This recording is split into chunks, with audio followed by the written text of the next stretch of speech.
भजन अभ्यास करते समय वातावरण कैसा होना चाहिए? भजन अभ्यास हम इसलिए करते हैं कि हम अपने आप को सही रूप में जानें और पिता परमेश्वर को पाएं।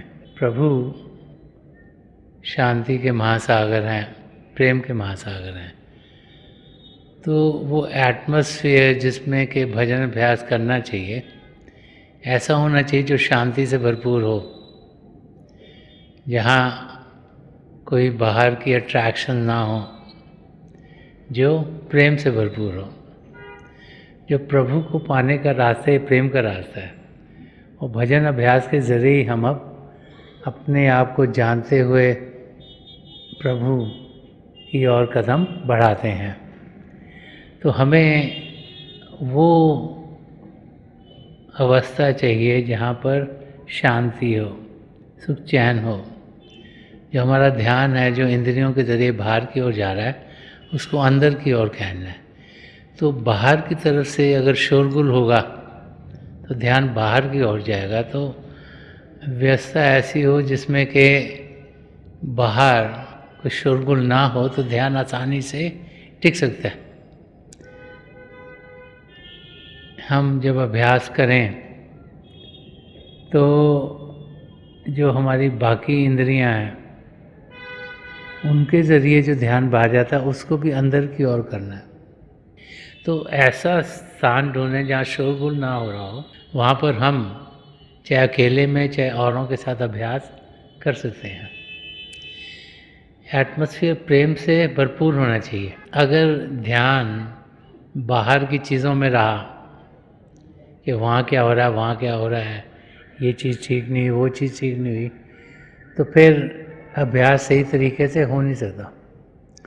इसलिए जब हम प्रेम से जीते हैं, जब हम जो भी अवस्था बाहर में चल रही है उसका असर अपने ऊपर नहीं होने दे रहे, तो वो एरिया सबसे बेहतर है अभ्यास करने के लिए।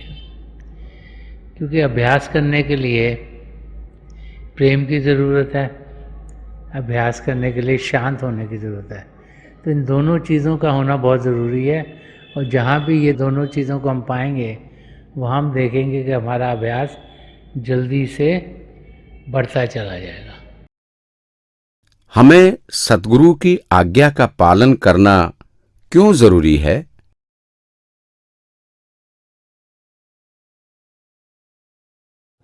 अगर हमने अपने सद्गुरु से कुछ डिसीजन मेकिंग के लिए कुछ पूछना है, तो फिर जो वो सलाह दें उसे हमें अपनी ज़िंदगी में ढालनी चाहिए। क्योंकि उनके ज़रिए हमारी तरफ वही आएगा जो हमारे लिए बेहतर होगा। चाहे हमें उस समय समझ में आए कि ना आए वो बेहतर है कि नहीं, लॉन्ग टर्म में जो जो हमारे लिए बेहतर होगा वही डायरेक्शन उनकी ज़रिए हमें मिलेगी। क्योंकि हम थोड़ी समझ के हैं, सोचते हैं कि बहुत समझ के हैं, तो हम हर एक चीज़ को अपनी समझ के लिहाज से ही समझने की कोशिश करते हैं। हमें मालूम नहीं हमारे पीछे क्या था, आगे क्या होने वाला है। लेकिन हमारे सद्गुरु वो सब जानते हैं और इसीलिए हमें समझाते हैं कि किस तरीके का रास्ता हमें अपनाना है। हम अपनी जिंदगी में शांत व स्थिर कैसे रह सकते हैं? शांति और स्थिरता पाने के लिए हमें अंदर से शांत होना ज़रूरी है। अगर हमारे अंदर हलचल होती रही और हमारे अंदर ऐसे ख्यालात उठते रहे कि हमने ये भी करना है, हमने वो भी करना है, ये भी ज़रूरी है, वो भी ज़रूरी है, वो भी ज़रूरी है, तो फिर हम कभी शांत हो नहीं पाएंगे। तो इंसान को जहाँ भी जिस भी मोड़ पर ज़िंदगी के वो है, ये सोचना है कि मैंने करना क्या है। क्या मैं इस बहाव में जाता रहूँगा जिसमें बाकी सब जा रहे हैं? और अगर उसी बहाव में जाता रहूँगा तो फिर तो जैसे सारी दुनिया करे वैसे ही करते रहेंगे। इसका भी ज्ञान चाहिए, उसका भी ज्ञान चाहिए, उसको भी मिलना है, वहाँ भी जाना है, सैरें भी करनी है, दुनिया भी देखनी है, तो फिर हम कभी भी स्थिर हो नहीं पाएंगे। हमें अंदर से शांत होना है, तभी बाहर हमारी ज़िंदगी में शांति और स्थिरता हमारी आनी शुरू होगी। और अंदर से शांत होने के लिए हमें अभ्यास करना है। अंदर की दुनिया शांति की दुनिया है। जब अंदर की दुनिया में बढ़ते हैं तो हम शांति से भरपूर होते हैं।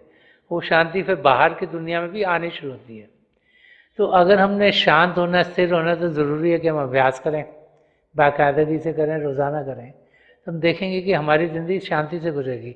जिससे हम बातचीत करते हैं शांति से करते हैं, कोई जल्दी नहीं। बहुत से लोग तो जल्दबाजी में बहुत कुछ करते हैं, जब भी जल्दबाजी में करते हैं गड़बड़। अगर आप देखें कि एक्सीडेंट होते हैं, चाहे बाहर हों चाहे घर में हों, ज़्यादा इसलिए होते हैं क्योंकि हम जल्दी में होते हैं। जल्दी में होते हैं तो बूट सही से नहीं पहना, पैर फिसल गया।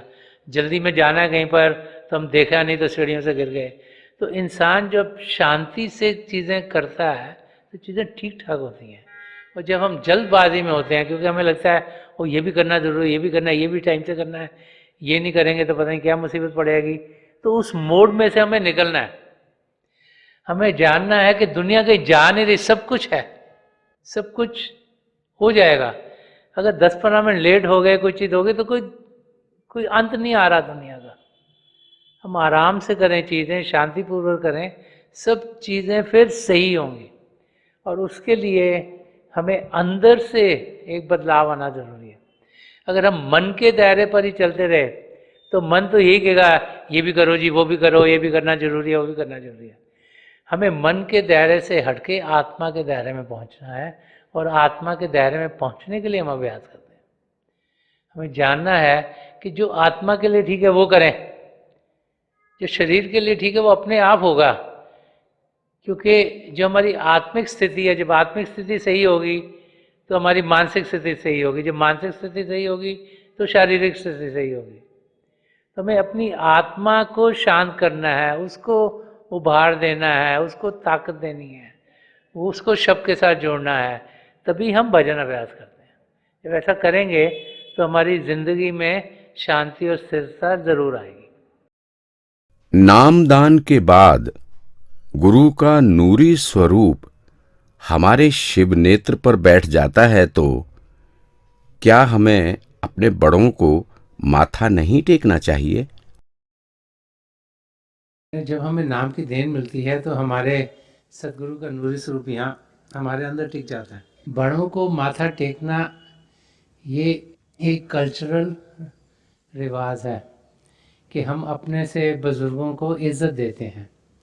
किसी को माथा टेकना, किसी के पैर हाथ लगाना, ये उनको इज्जत देना है। तो जब हमें नाम की देन मिलती है, हमें ये नहीं कहा जाता कि अब हम औरों को इज्जत देनी बंद कर दें। हम जिस जिस कल्चर में हैं उसके रीति रिवाजों को हम फॉलो करें। अगर हम हिंदुस्तान में ईस्ट में रहते हैं तो रीति रिवाज है कि अपने बुजुर्गों के पैरों को हम हाथ लगाएं, तो हमें वैसे ही रहना चाहिए। अगर हम किसी और कल्चर में रहते हैं, वो शायद जब एक दूसरे को मिलते हैं वो हैंडशेक ही करते हों, तो वो उस कल्चर में रहें। कोई और एक दूसरे को मिलते हों तो शायद वो जफ्फी डाल के मिलते हों, उस कल्चर में रहें। तो जब हमें नाम की देन मिलती है, जो हमारे गुरु के नूरी स्वरूप है, वो एक इंडिकेशन है हमारे लिए कि प्रभु की सत्ता हमारे अंदर है और हमें हर समय मदद करने को तैयार है। महापुरुषों की ज़िंदगी की ओर देखो, जब हम संत दर्शन सिंह जी महाराज की ज़िंदगी की ओर देखते हैं तो वो जिससे भी मिलते थे सिर झुका के मिलते थे। चाहे वो कोई सत्संगी भाई हो, चाहे नॉन सत्संगी भाई हो, चाहे उनसे बड़ा हो चाहे छोटा हो। तो एक सत्संगी भाई बाहर से आया हुआ था। जब उसने देखा कि महाराज जी जब किसी को मिलते हैं तो सिर झुका के मिलते हैं, तो उसने सवाल किया कि जो आपके शिष्य हैं, ये तो आपके शिष्य हैं, ये तो आपकी ओर देखते हैं, तो आप इनको क्यों सिर झुका के मिलते हैं? तो उन्होंने बड़े प्यार से जवाब दिया कि जब मैं उनको देखता हूँ तो मैं उनके अंदर अपने दो सदगुरु हजूर बाबा सावन सिंह जी महाराज और संत कृपाल सिंह जी महाराज के दर्शन करता हूँ, इसलिए मैं सिर झुका के मिलता हूँ उनको। तो जब हम किसी और को मिलते हैं, अगर हमने अभ्यास किया हो, अगर हमने अपने अंदर प्रभु की ज्योत के दर्शन किए हों, प्रभु की ध्वनि के साथ जुड़े हुए हों, तो हमें ये अनुभव होगा कि पिता परमेश्वर हमारे भीतर हैं। और फिर जब हम किसी और को मिलेंगे हमें ये भी अनुभव होगा कि पिता परमेश्वर उनके अंदर भी हैं। तो सिर झुका के मिलना या मत्था टेकना, उसमें कोई हर्ज नहीं। वो एक्चुअली हमारी कल्चर के लिहाज से जो है वो हमें ज़रूर करना चाहिए। जो हमारे सदगुरु के नूरी स्वरूप यहाँ टिके हुए हैं, वो इंडिकेशन है कि हमारे अंदर प्रभु की सत्ता बस रही है और वो हमें मददगार है हर समय, ताकि हम अपनी मंजिल की ओर बढ़ सकें। निष्काम सेवा को जीवन का हिस्सा कैसे बनाएं? हर एक इंसान सेवा तब करने की कोशिश करता है जब उसे लगता है कि किसी को ज़रूरत है। अगर हम अपने आसपास देखें तो हम देखेंगे कि बहुत से भाई बहन हैं जो कि नीडी हैं, जिनको ज़रूरत है। किसी को शायद खाने पीने में दिक्कत होती हो, किसी के पास शायद पैसे ना हो अपने बच्चों को पढ़ाने लिखाने के लिए, कोई और होंगे उनको शायद कपड़े खरीदने भी मुश्किल पड़ती हो। और ज़िंदगी में हम देखें तो बहुत से ऐसे लोग हैं जिनकी जो रोज़ की ज़रूरतें हैं वो पूरी नहीं होती। अनफॉर्चुनेटली इंसान ऊपर की ओर देखता है और नीचे की ओर नहीं। वो सोचता है कि शायद मेरे में कुछ प्रभु ने ऐसे कर दिया कि मुझे ये नहीं मिला, मुझे वो नहीं मिला। और हम जो हमें लगता है हमारे पास है नहीं, उन्हीं चीज़ों को पूरा करते करते ज़िंदगी गुजार देते हैं। ये भूल जाते हैं कि बहुत से लोग हैं जिन्हें बड़ी तकलीफ़ है। हॉस्पिटल में जाओ तो हज़ारों लोग दुखी हैं शारीरिक तकलीफ़ों से। बहुत सी जगहें हैं दुनिया में जहाँ बच्चों को एक बारी भी दिन में खाने को नहीं मिलता, और बहुत सी तकलीफ़ें हैं हर एक की ज़िंदगी में, जिसे जहाँ भी वो रहता है वहाँ तकलीफ़ हो रही है। तो निष्काम सेवा भाव इंसान के अंदर जागृत तब होता है जब वो अपनी निगाह ऊपर से हटाकर नीचे की ओर करता है। जब वो ये देखता है कि मेरी अपनी ज़िंदगी तो औरों से बहुत बेहतर है, कि मेरी अपनी ज़िंदगी में तो मेरे पास बहुत कुछ है, तब फिर वो औरों से बांटने की कोशिश करता है, उनको मदद करने की कोशिश करता है। तो रोज़ाना जब हम उठते हैं और प्रभु से शुक्रिया अदा करें कि प्रभु ने हमें इस हाल में रखा है जिसमें हम हैं, और जानें कि बहुत से ऐसे हैं जिनकी वो हालत नहीं। तो इंसान जब उस अवस्था में पहुंचता है, जब उसको अंदर से शुक्राना आता है, जब अंदर से उसे लगता है कि प्रभु ने मुझे बहुत कुछ दिया है, तभी निष्काम सेवा भाव के लिए उसके कदम बढ़ने शुरू होते हैं। तो हमें ये जानना है कि प्रभु की हम पर देन है, उन्हीं की देन से हमारी ज़िंदगी इस समय चल रही है। और बहुत से ऐसे हैं जो उस लेवल तक पहुंच नहीं पाते।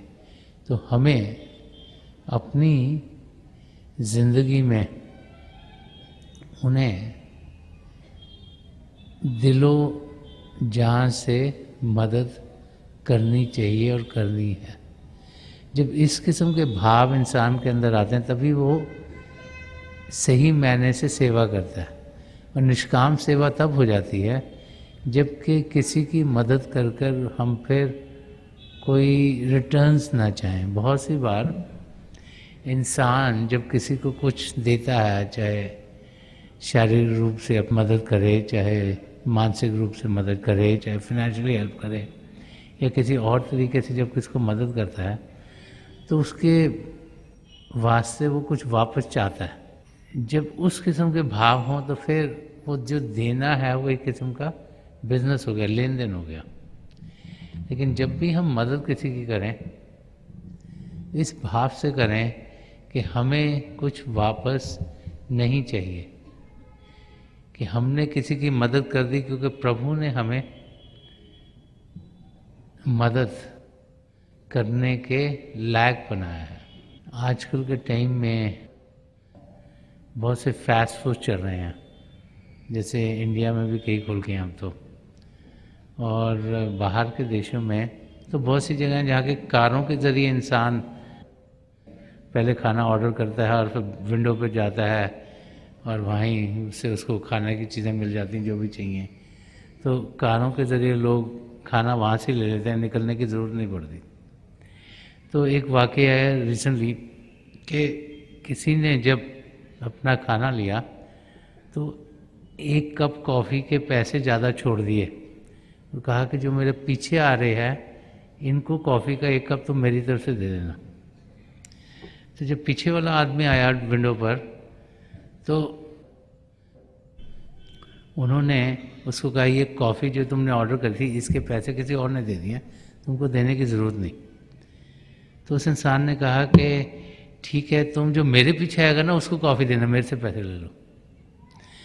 तो वो कहते हैं कि कई लोग ऐसे एक एक एक कर, क्योंकि एक ने मदद करी थी, दूसरा तीसरा चौथा पहले का नंबर काफ़ी बिग था कि वो इतने लोग कंटिन्यूसली अगले के लिए मदद करते रहे। मदद ऐसी होनी चाहिए जिसमें कि हम मदद इसलिए नहीं कर रहे कि हमें लग रहा है हमें कुछ वापस में फ़ायदा मिलेगा, पर मदद इसलिए कर रहे हैं कि हम चाह रहे हैं कि किसी की ज़िंदगी बेहतर हो, उसकी ज़िंदगी में खुशियाँ आएँ, वो आराम से जी सके, जो उसके पास है नहीं वो ले सके।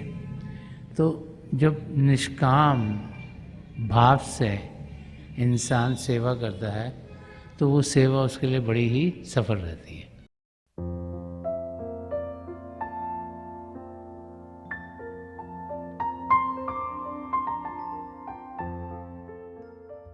तो थोड़ी देर के लिए हम सब अभ्यास के लिए बैठ जाएं। आप जहाँ भी बैठे आराम से बैठेगा, अपनी आंखें बंद कर लीजिएगा। ये जो आई बॉल्स हैं आँखों के डेले सीधे सामने और नीचे जैसे 8-10 इंच आपके सामने फोकस हो।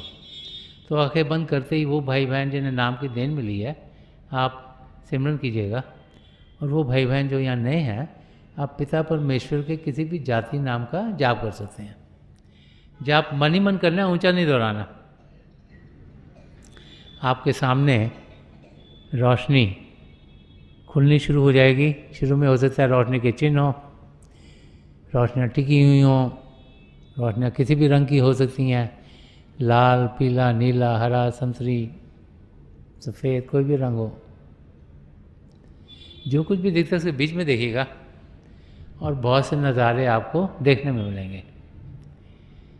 मेरी प्रभु के चरण कमलों में जो पिछली सेंचुरी के महापुरुष हुए हजूर बाबा सावन सिंह जी महाराज, परम संत कृपाल सिंह जी महाराज, दयाल पुरुष दर्शन सिंह जी महाराज की चरण कमलों में यही प्रार्थना है कि जो जो हम सबके लिए बेहतर हो वही हमारी ज़िंदगी में ढले। इन महापुरुषों की इतनी दया में रहो कि हम सबके साथ जुड़ें और अपने भीतर प्रभु की ज्योत के दर्शन कर पाएँ। थोड़ी देर में मैं आपको इस बैठक से उठाऊँगा और मेरी शुभकामनाएं आप सबके साथ हैं।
छोड़ दीजिए जी, प्लीज़ लीव ऑफ।